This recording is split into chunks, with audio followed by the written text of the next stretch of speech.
The three different gears. Now here is the bearing here, and this is the electric motor here. They have the two bearing. This one is the electric motor bearing. This one is the pedal bearing. So I will show you three different gears. And for the first gear now, this one, yeah, when it's moving, this is only the electric motor bearing to moving. And for the second gear,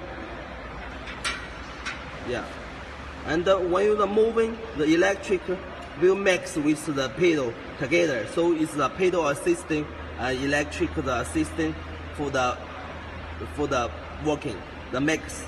And for the third gear,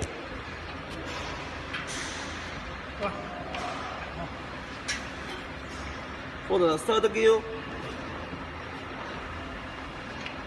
it's only the pedal to working.